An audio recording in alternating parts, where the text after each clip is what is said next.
நீங்கள் சொல்லியிருந்தீங்க சமூக நீதி, சமத்துவம், தலித் மக்கள், ஒடுக்கப்பட்டவர்கள் இவங்களுக்கு ஒரு பிரச்சனைனா தமிழ்நாட்டில் மட்டும் இல்லை, ஒட்டுமொத்த இந்தியாவிலையும் எங்கே பிரச்சனைனாலும் அண்ணன் திருமாவர்கள் குரல் கொடுக்குறார். அதில் எந்த மாற்று கருத்தும் கிடையாது. இது தொடர்பாகத்தான் நீலம் பண்பாட்டு மையம் ஒரு பேரணி நடத்தினாங்க. அதற்கு பின்னாடி பிஜேபி இருந்ததா? இல்லை இல்லையா? அவர் அண்ணன் திருமாவர்களை முன்னிறுத்தி தான் அந்த பேரணி அவர் நடத்துறாரு. மேடையிலையும் ரஞ்சித் அதை தான் சொல்றாரு. ஏன் நீங்க அதுக்கு ஆதரவு கொடுக்கல? யாரை முன்னிறுத்தி நடத்தினாரு? அண்ணன் திருமாவர்களை மேடையில பேசுறாரு. நாங்க எப்படி எங்க அண்ணனுக்கு எதிராக நான் போவேன், எங்க அண்ணன் தானே எனக்கு முன்னாடி நிக்கிறான்னு பேசுறாரு மேடையில. அதை நான் உங்களுக்கு ஒன்று கேட்கட்டுமா? ரஞ்சித் 20ஆம் தேதி அறிவிச்சார்ல, எங்கள் தலைவர்கிட்ட அந்த நாளில் அவர் தலைவர் இங்கே அவைலபிளாக இருக்கிறாரா, கலந்துக்க முடியுமா, பிசிகாவுக்கு ஏதாவது ப்ரோக்ராம் இருக்கா, ஏதாவது பார்லிமெண்ட்டுக்கு ஏதாவது இப்போ போக வேண்டி இருக்குதா, உங்கள் பயணத்திட்டம் என்ன என்று ஏதாவது கலந்து பேசினார்னு உங்களுக்கு தெரியுமா? பர்மிஷன் பேசினாரா? இல்லை, பர்மிஷன் கேட்கல. பர்மிஷன் இல்லைங்க. கலந்து பேசுவது என்பது வேறு, பர்மிஷன் கேட்பது என்பது வேறு. இப்போ நீங்கள் 4 தலைவர்கள் வரணும்னு சொன்னாக்கா, முதன்மையாக ஒருத்தர் வரணும்னு சொன்னாக்கா அவர்கிட்ட நீங்கள் கலந்து பேசி அன்னைக்கு அவைலபிளாக இருக்கிறான்னு கேட்கணும்ல. இல்லை, இது அரசியல் சார்ந்த கூட்டம் இல்லைல்ல. இல்லை, கேளுங்க. அரசியல் எப்போ இது ஒரு நீதி கேட்டு நடக்கிற கூட்டம் தானே. இல்லைங்க, நாங்கள் நீதி கேட்டு கேட்கலையா? நாங்கள் நீங்கள் கேட்டீங்க சார், அதைத்தான் சொல்கிறேன். உங்கள் கூட அவரை தலைவராக ஏற்றுக்கொண்டவர் தானே பா ரஞ்சித். இல்லை, அப்போ எங்கள் கட்சியில் இருக்காரு அவர். அப்படி கட்சியில இருக்கு. அப்படி பாத்தீங்கன்னா திமுக மேடையிலும் பா ரஞ்சித் உட்கார்ந்திருக்காரு. இப்ப சேகர் பாபு என்ன சொன்னாரு? இல்ல, எனக்கு பா ரஞ்சித் யாருன்னே தெரியாது. நீங்க ஒரு விஷயத்தை நல்லா புரிஞ்சுங்க. நாங்கள் ஒரு கட்சி நடத்தி கொண்டிருக்கிறோம். தேர்தல் ஆணையத்தால் அங்கீகரிக்கப்பட்ட கட்சி. எங்களுக்கென்று ஒரு கொள்கை, ஒரு கோட்பாடு, ஒரு லட்சியம், மக்கள் திரள் எங்களுக்கு இருக்கு. 2 MP 4 MLA இருக்காங்க. தமிழ்நாடு முழுக்க கிளைகளை கொண்டு எங்கள் கட்சி, நாங்கள் கட்சி வச்சிருக்கோம். இன்றைக்கி அண்ணன் ஆம்சாங் அவர்கள் படுகொலை செய்யப்பட்டவுடன் தமிழ்நாடு முழுக்க போராட்டம் நடத்தியவர்கள் விடுதலை சிறுத்தைகள் கட்சி. பல இடங்களில் மறியலை நடத்தி கைதுக்கு ஆளானவர்கள் விடுதலை சிறுத்தைகள் கட்சி. இன்றைக்கி 3 நாட்கள் அனைத்து நிகழ்ச்சிகளையும் ஒத்தி வைத்துவிட்டு அண்ணன் ஆம்சாங்குடைய அஞ்சலி செலுத்தியதிலிருந்து உடல் அடக்கம் வரை நடுநிசி 1:30 மணி, ஏன்னா 6ஆம் தேதி இரவு, 7ஆம் தேதினு வச்சுக்கலாம். அதை ஏன்னா 1:30 மணி வரையும் உடல் அடக்கம் செய்கிற வரையும் இருந்தவர் எங்கள் தலைவர். இந்த உடல் அடக்கத்திற்காக இருந்து, மரியாதை செலுத்துவதிலிருந்து, அஞ்சலி செலுத்துவதிலிருந்து அனைத்து விஷயத்திலும் எங்கள் தலைவர் பங்காற்றி செயல்பட்டிருக்கிறார். அப்புறம் முதலமைச்சர்கிட்ட உண்மை குற்றவாளிகள் தப்பித்து விடக்கூடாது என்று எழுத்து மூலமாக கோரிக்கை விடுத்திருக்கிறாரு. அதற்காக செய்தியாளர்கள் சந்திப்புகளை நடத்திருக்கிறாரு. அதுக்கான அழுத்தங்களை கொடுத்து கொண்டிருக்கிறார். ஆனாலும் என்கவுண்டர்ல அவர் உடன்பாடு இல்லைன்னு சொல்லிட்டாருல. கேளுங்க, என்கவுண்டர்ல உடன்பாடு இல்லைன்னு சொல்லிட்டாரு அண்ணன் திருமாவளவன். அதாவது நடந்த என்கவுண்டர்ல எனக்கு உடன்பாடு இல்லை, அது தவறுன்ற மாதிரி. அந்த பேட்டி நல்லா கேளுங்க. அந்த பேட்டி கொஞ்சம் நல்லா கேட்டு வந்தீங்கன்னா நீங்க இப்படி சொல்ல மாட்டீங்க. அப்போ அந்த பேட்டியில் அவர் என்ன சொல்றாருன்னா, பொதுவான எங்களுடைய நிலைப்பாடு என்கவுண்டர் கூடாது என்பதுதான். ஆனால் இந்த விஷயத்தில் நாங்கள் அந்த பொதுவான நிலைப்பாட்டை கடைபிடிக்க முடியாது என்று சொல்லியிருக்காரு. நீங்கள் அதை நல்லா பாருங்க. அதனால அவர் ரஞ்சித் மட்டும் இல்லைங்க, ரஞ்சித்தை போல எத்தனையோ பேர் இயக்கங்களை வச்சிருக்காங்க. ஆயிரக்கணக்கானவர்கள், நூற்றுக்கணக்கானவர்கள் பல்வேறு இயக்கங்களை வச்சுக்கிட்டு பல்வேறு இடங்கள்ல அவங்க போராடுறாங்க. நீங்க கலந்துக்கணும்னு கொண்டாந்து அழைப்பு கொடுப்பாங்க, பத்திரிக்கை கொடுப்பாங்க. அப்போ எல்லாத்துக்கும் போகணும், போயே ஆகணுங்கிற கட்டாயம் எங்களுக்கு கிடையாது. கேளுங்க நான் சொல்லிடுறேன், கட்டாயம் கிடையாது. ரஞ்சித்தும் அவரு தேதியை பிக்ஸ் பண்ணி அவர் நடத்துறாரு. அவர் எல்லாருக்கும் பொதுவாக அழைப்பு கொடுக்குறாரு. அதே போல தான் அழைப்பு எங்கள் அண்ணன்ட்ட எங்களுடைய தலைவர் டாக்டர் எழுச்சி தமிழ் திருமாவளவன் அவர்களுக்கு அவர் அழைப்பு எப்படி கொடுத்தாருன்னா, அவங்களுடைய உதவியாளர்கள் 2 பேரை அனுப்பி கொண்டு போய் இன்விடேஷனை கொடுத்துருவாங்கன்னு சொல்லி கொடுத்துட்டு வந்தார். ஆனால் நாங்கள் 20ஆம் தேதி மாவட்ட செயலாளர்கள் கூட்டத்தை எங்கள் தலைமையிடமான அம்பேத்கர் திடலில் கூட்டுவது என்று ஒரு வாரத்திற்கு முன்பே தீர்மானிச்சிருந்தோம். திடீர்னு பாராளுமன்றம் கூடுதுன்னு அறிவிச்சிட்டாங்க. பாராளுமன்றம் 21ஆம் தேதி கூடுது. 20ஆம் தேதி அனைத்து கட்சி கூட்டம் என்று அங்கீகரிக்கப்பட்ட தலைவர்கள் அடிப்படையில் முதல் கூட்டத்திற்கு எங்கள் தலைவருக்கு அழைப்பு வருது. அதனால மாவட்ட செயலாளர்கள் கூட்டத்தை அவர் ரத்து பண்ணிட்டு 20ஆம் தேதி அனைத்து கட்சி கூட்டத்துக்கு டெல்லிக்கு போயிட்டாரு. அங்கே போனது மட்டுமல்ல, அனைத்து கட்சி கூட்டத்தை கலந்த பிறகு மாலை 3 மணிக்கு மாவட்ட செயலாளர்கள் கூட்டத்தை ஜூம் மீட்டிங் நடத்திடுறாரு. அப்படி எங்களுக்கு இவ்வளவு கமிட்மெண்ட் இருக்கு. இருங்க நான் சொல்லிடுறேன். எங்களுக்கு இவ்வளவு கமிட்மெண்ட் இருக்கு, நாங்க ப்ரோக்ராம்ல இருக்கிறோம், எங்க தலைவர் அவைலபிள் இங்க கிடையாது. இதெல்லாம் தெரியாமலே அவர் ரஞ்சித்தை அறிவிக்கிறாரு. அதுல போய் நீங்க ஏன் நிக்கலன்னா என்ன நியாயம் அது? நீங்க என்ன கேள்வி ரஞ்சித் கிட்ட கேட்கணும்னா, நீங்கள் திருமாவளவன் அவர்கள் வர வேண்டும் என்று நீங்கள் விரும்பினீர்கள் என்று சொன்னால் அவரிடத்துல அன்னைக்கு அவங்க அவைலபிளா இருக்கிறாரா, சென்னையில் இருக்கிறாரா, விடுதலை சிறுத்தைகள் கட்சிக்கு வேற எதுவும் ப்ரோக்ராம் இருக்கா, அவர் 24 ஹவர்ஸ் சுற்றிக்கிட்டு இருக்கிறவர் உங்களுக்கு தெரியும்.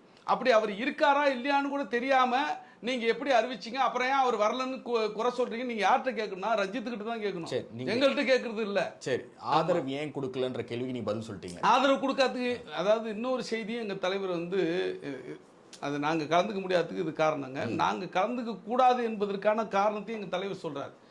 எங்களை வந்து நாங்கள் வந்து நான் திருப்பி உங்கள்கிட்ட சொல்லியிருக்கிறேன், திமுகவில் கூட்டணியில் இருந்தாலும் நாங்கள் எங்கள் செயல்பாட்டில், மக்களுக்கான செயல்பாட்டில், மக்களுக்கான கோரிக்கைகளில் ஒருபோதும் சமூக நீதி கோரிக்கைகளில் நாங்கள் சமரசம் செய்து கொண்டதில்லை. அரசை வந்து எதிர்ப்பதிலோ அல்லது சுட்டி காட்டுவதிலோ போராடுவதிலோ நாங்கள் ஒருபோதும் தவறியது இல்லைன்னு நாங்கள் உங்கள்கிட்ட சொல்லியிருக்கோம். அப்படி இருக்கும் பொழுது அண்ணன் ஆம்ஸ்ட்ராங் படுகொலை விஷயத்தில் கூட வந்து விடுதலை சித்தைகளை தேவையற்று விமர்சிக்கிறவர்கள் வந்து அந்த சமூக வலைத்தளங்கள்ல எல்லாம் விசிக வந்து இப்போ நீங்கள் கேட்டீங்கல்ல, திமுகவுக்காக அஞ்சுகிறதா, திமுகவுக்கு வந்து இது வந்து ஒத்து போகிறதா, முட்டு கொடுக்கிறதா? இருங்க, நீங்க கேட்குறாங்க, அந்த சோசியல் மீடியாவில் கேட்டதை சொல்றேன். முட்டு கொடுக்கிறதா? ஏன் வந்து கூட்டணியில் தானே இருக்கிறீங்க, இவங்க ஏன் வந்து உடலை புதைக்கிறதுக்கு பெரம்பூர்லேயே பிஎஸ்பி ஆஃபீஸ்லேயே வந்து பர்மிஷன் வாங்கி கொடுக்கல, இவங்க ஏன் சிபிஐ விசாரணை கேட்கல, அப்படி இப்படின்னு அவதூறு பரப்புறாங்க.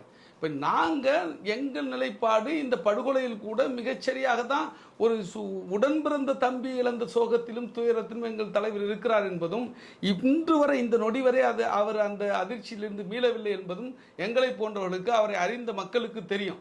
அப்படி இருக்கும்போது விசிகாவை விமர்சிச்சே ஆகணும், எது செஞ்சாலும் விமர்சிக்கணும், அவதூறு பரப்பணும், தலைவர் எழுச்சி தமிழருடைய செயல்பாட்டை வந்து குறை சொல்லணும், குற்றம் சொல்லணும் என்று சொல்லுகிற நபர்கள் யார் எங்கே என்ன நடத்தினாலும் அவர்களோடு நீங்கள் போய் நிற்க வேண்டிய அவசியம் கிடையாது.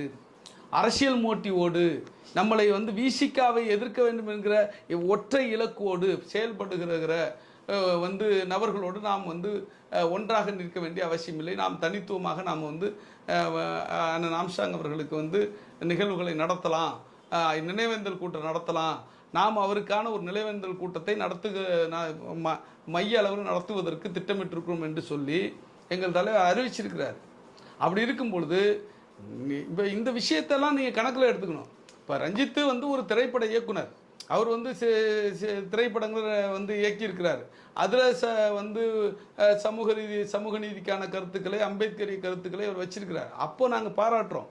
அதற்கு வெளியும் பேசுகிறாரு, அப்போ நாங்கள் பாராட்டுறோம். அதற்காக அவர் எடுக்கிற அனைத்து நிலைப்பாட்டுக்கும் நாங்கள் ஒன்றா நிற்கணுங்கிற அவசியங்களும் கிடையாது. நாங்கள் எடுக்கிற அனைத்து நிலைப்பாட்டுக்கும் அவரு வந்து ஒன்றா நிற்கணுங்கிற அவசியம்லாம் கிடையாது. நிச்சயமா இது போல ரஞ்சித்தை போல 1000 பேர் இருக்கிறாங்க. நிச்சயமா ஒவ்வொருத்தருக்கும் நாங்கள் வந்து நீங்க சொல்ற கருத்தை பண்ண வேண்டியதெல்லாம் ஒன்றும் கிடையாது. நீங்க சொல்ற கருத்தை நான் ஏற்றுக்கிறேன், அது உண்மையும் கூட. ஆனால் அண்ணன் ஒரு வார்த்தையை பயன்படுத்துறாரு, என்னன்னா காசு வாங்கிட்டு அப்படிங்கிறது. அது ஏன் அந்த வார்த்தைங்கிறத கேங்க எங்களை விமர்சிக்கிறவங்கள சொன்னாருங்க. இல்ல பிஜேபி ஆர்எஸ்எஸ் தான் சொல்றாரு, பேரணியை சொல்றாரு. கேட்டுங்க, பிஜேபி இல்ல பேரணிக்கும் பிஜேபிக்கும் தொடர்பு கிடையாது. பேரணியில வந்து காசு வாங்கிட்டு பேரணி போறாங்கன்னு சொன்னாரா? அது நீலம் பண்பாட்டு மையம் நடத்துற பேரணி இல்ல. இல்லங்க, நான் என்ன ஒரு சிலரிடம் பணம் வாங்கி விட்டு நடத்தும் பேரணி சொல்றாருல. நல்லா இப்போ வந்து அந்த அவர் பேசுறத நல்லா படிச்சு பாருங்க, அல்லது வந்து அவர் கேளுங்க. நான் கேட்டுட்டு தான் இந்த கேள்வி. இல்ல நீங்க காட்டுங்க இதே கேள்வியை. இல்ல நீங்க காட்டுங்க. ரஞ்சித் மேடையிலயும் இருக்காரு. இருங்க நீங்க அந்த மாதிரி காட்டுங்க. அதாவது என்ன வந்து பொருள்ங்கிறத என்ன சொன்னாருங்கிறத நான் சொல்றதுக்கு நான் அனுமதிங்க. அதாவது என்னன்னா, விசிகாவை திட்டமிட்டு அவதூறு பரப்ப வேண்டும், திட்டமிட்டு குறை கூற வேண்டும், திட்டமிட்டு எதிர்க்க வேண்டும் என்கிற நோக்கத்தோடு இயங்குபவர்கள் இது வந்து கூலி வாங்கி கொண்டு செயல்படுகிறார்கள். யாரு கூலி கொடுப்பா? நிச்சயமா பிஜேபி ஆர்எஸ்எஸ் தான் கூலி கொடுக்கும், அவங்களை இயக்கும்.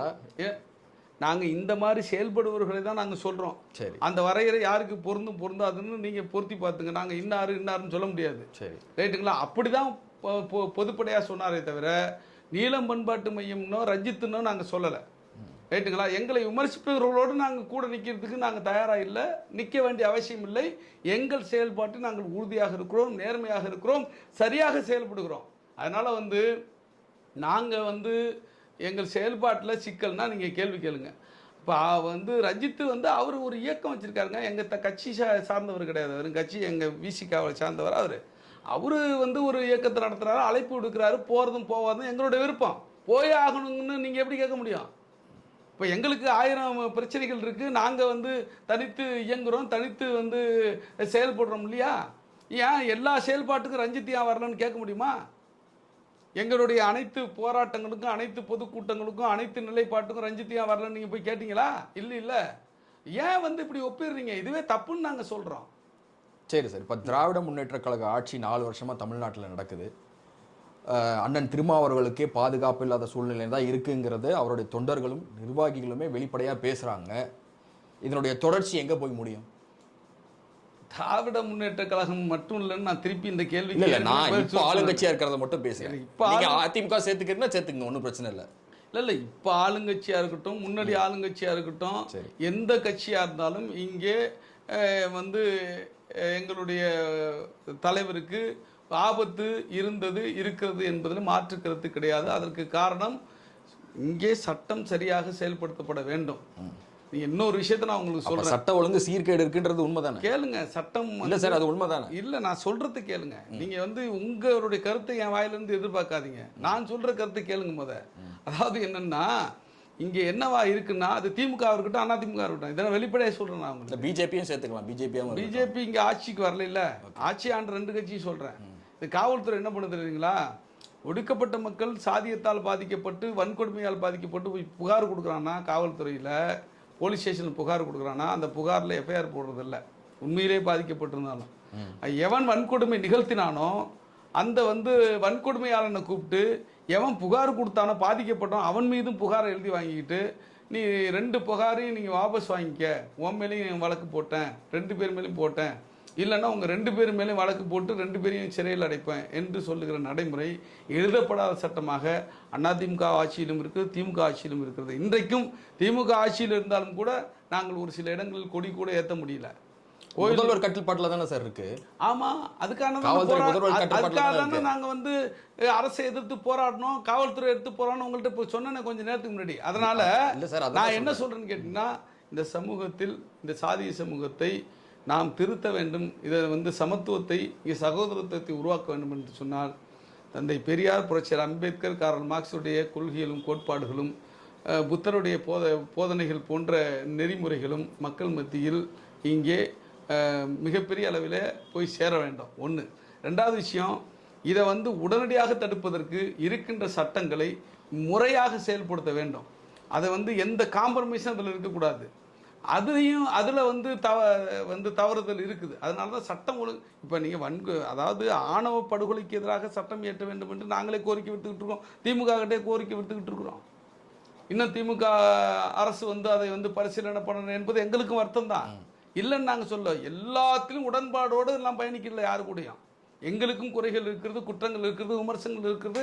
அந்த விமர்சனங்களோடு, அந்த குறைகளோடு, அந்த வந்து கேள்விகளோடு தான் நாங்கள் பயணிச்சுக்கிட்டு இருக்கோம். ஆனால் ஏன் பயணிக்கிறோன்னா, அது ஒரு பொது நோக்கம் இருக்கிறது. அந்த பொது நோக்கம் இங்கே சமூக நீதிக்கானது, அந்த பொது நோக்கம் இங்கே சமத்துவத்திற்கானது, அந்த பொது நோக்கம் இங்கே சனாதன எதிர்ப்புக்கானது, அந்த பொது நோக்கம் தமிழ்நாட்டு மக்களுடைய நலனுக்கானது என்கிற அடிப்படையில் நாங்கள் இணைஞ்சு பயணிக்கிறோம். ஆகவே இன்றைக்கும் எங்கள் தலைவருக்கு ஆபத்து இருக்கிறதுனால தான் இங்கே வந்து போலீஸ் பாதுகாப்பு கொடுத்துருக்குறாங்க. அதுக்கு வந்து திமுக தான் காரணம், அதிமுக தான் காரணம் என்பதை விடவும், சட்டம் ஒழுங்காக எந்த கட்சி ஆட்சிக்கு வந்தாலும் 100% நேர்மையாக சமரசமின்றி செயல்படுத்த வேண்டும் என்பதும், இந்த மக்களிடத்தில் என்ன சொல்கிறது, கிராஸ் ரூட் லெவலில் கூட அந்த சட்டத்தை வந்து நடைமுறைப்படுத்துவதும் ஆட்சியாளருடைய கடமை. அந்த கடமையை நாங்கள் திமுகவாக இருந்தாலும் சுட்டிக்காட்ட தயங்குவதில்லை, சுட்டி காட்டிட்டு தான் இருக்கிறோம். ஓகே, இந்த கடந்த 4 வருஷத்தில் அண்ணன் திருமாவளவன் அவர்கள் பல மேடைகளில் பல பொது நிகழ்ச்சிகளில் கலந்துக்கும் போது கூட்டணி கட்சி தலைவர்களை பற்றி பாராட்டுறாரு, அவர்களுடைய செயல்பாடுகள் பற்றி பாராட்டுறாரு, வெளிப்படையாக பாராட்டுறாரு. ஆனால் திமுகவை சேர்ந்தவர்களோ, நீங்கள் சொல்கிற மாதிரி அதிமுக வச்சு யாராக வேணாலும் இருக்கட்டும், ஒரு மேடையில் கூட திருமாவளவன் அவர்களை பற்றி பாராட்டி கடந்த 4 வருஷத்தில் ஒருத்தர் கூட பேசல. இல்லை, நிறைய பேசியிருக்காங்களே. எங்கே யார் பேசியிருக்கு? பல கூட்டங்களில், எங்கள் மேடைகளிலே கூட பேசியிருக்காங்க. இல்லை, உங்கள் மேடைகளில் சொல்ல, பொது மேடைகளில். இல்லை, பொது மேடைகளில் தான் சொல்கிறேன். பொது மேடைகளில் என்ன அது கம்யூனிஸ்டுகள் பாராட்டலையா? அல்லது நான் என்ன கேட்குறேன், இந்த திராவிட கழக ஆட்சியில் அண்ணன் திருமாவளவன் அவர்கள் வளரக்கூடாதுன்னு நினைக்கிறாங்களா? அடுத்த கட்டத்தை நோக்கி பயணிக்கூடாதுன்னு நினைக்கிறாங்களா? அதாவது என்னன்னா, அவங்க நினைக்கிறாங்களா இல்லையா, அதை ப்ரூவ் பண்ண வகையில் தானே அவர் இப்போ ரீசெண்டாக வந்து மாநாடு நடத்தினார். இல்லை, நீங்கள் புரிஞ்சுங்க, அந்த மாநாடு தமிழகத்தை திரும்பி பார்க்க வச்சது இல்லை. ரைட்டு. நீங்கள் ஒரு விஷயத்தை புரிஞ்சுங்க, அவங்கவுங்களுக்கு அவங்கவுங்க கட்சி முக்கியம், அவங்களோட கட்சியோடைய வளர்ச்சி முக்கியம், அதை தான் அவங்க பார்ப்பாங்க. எங்களுக்கு எங்கள் கட்சியினுடைய வளர்ச்சியும் எங்களுடைய கட்சியினுடைய முன்னேற்றமும் முக்கியம், அதை தான் நாங்கள் பார்ப்போம். இதனால் விரும்புகிறாங்க விரும்பலையா அப்படிங்கிறதெல்லாம் இங்கே கேள்வி கிடையாது. இது அரசியல். அரசியலில் எல்லோரும் அவரவர் அரசியல் நலனுக்காக செயல்படுவார்கள். நாங்களும் எங்களுடைய கட்சியினுடைய வளர்ச்சிக்காக எங்களுடைய அரசியல் வளர்ச்சிக்காக செயல்படுகிறோம். அதனால் இவங்க விரும்புகிறாங்க விரும்பலன்னு நாங்கள் போய் ஸ்கேன் வச்சு அவங்களுடைய சிந்தனையை மனசுல எல்லாம் பார்க்க முடியாது. நீங்கள் சொல்கிற கருத்து அது உங்கள் கருத்து. ஆமாம். சரி, இப்போது மு.க. ஸ்டாலின் அவர்களான தலைமையில் அண்ணன் திருமாவளவன் அவர்கள் கூட்டணியில் இருக்கார், தொடர்றாரு. நாளைக்கு அந்த இடத்துக்கு உதயநிதி வந்தால் தொடர்வாரா அந்த கூட்டணியை? எப்படி இப்போ முதலமைச்சர் பதவியில் மு.க. ஸ்டாலின் அவர்கள் இருப்பதனால் திமுக கூட்டணியில் அண்ணன் திருமாவளவன் அவர்கள் தொடர்றார். நாளைக்கு மு.க. ஸ்டாலின் பதவியில் முதலமைச்சராகவோ உதயநிதி ஸ்டாலின் வந்தால் கூட்டணியை தொடர்வாரா? அதாவது அது ஒவ்வொரு கட்டத்திலும் ஏற்படுகிற நிலைப்பாட்டை பொறுத்தது, நபரை பொறுத்தது அல்ல, இங்கே இருக்கிற செயல்பாட்டை பொறுத்தது. அது இப்போ இருக்கிற மு.க. ஸ்டாலின் அவர்களா உதயநிதி அவர்களா என்பது, அதுக்கு பிறகு வேறு யாரும் வர்றாங்களா என்பதெல்லாம் இங்கே பேச்சு. எங்களுக்கு நாங்கள் கொண்டிருக்கிற கொள்கைக்கும் கோட்பாட்டிற்கும் மக்கள் நலன் சார்ந்த திட்டங்களுக்கும் செயல்பாடுகளுக்கும் ஒத்து வருகிறதா இல்லையா, தமிழ்நாட்டு மக்களுக்கு ஏற்புடையதாக இருக்கிறதா இல்லையா, மக்களுக்கு ஏற்புடையதாக இருக்கிறதா இல்லையா என்பதை வச்சு தான் நாங்கள் தீர்மானிப்போமே தவிர நபர்களை வைத்து அல்ல. அப்ப நாங்க கலைஞர் கூட கூட்டணியில் இருந்திருக்கிறோம், ஜெயலலிதா கூட கூட்டணியில் சொல்ல வர அது நிலையானது கிடையாதுல்ல. நீங்க அது ஒவ்வொரு முறையும் நிலைப்பாடு என்பது அந்த சூழலை பொறுத்தது தானே. அப்ப இதை எப்படி நீங்க முன்னாடியே ஒரு பதிலை எதிர்பார்க்க முடியும்? இல்ல, கட்சிகள் மாறினாலும் இவருக்கு பாதுகாப்பு இல்லாம தன்மை தானே இருக்கு தமிழ்நாட்டில். யாருக்கு? அண்ணன் திருமாவளவன். நீங்க போய் ஒரு கோரிக்கை கொடுங்க, ஒரு பாதுகாப்பு கொடுக்கணும்னு கோரிக்கை நாங்கள் கொடுத்து பாதுகாப்பு கொடுத்துக்கிட்டு இருக்காங்க. இப்போ இன்னும் கூடுதல் பொறுத்தவரை நீங்கள் கூட கொண்டு போய் கொடுங்க.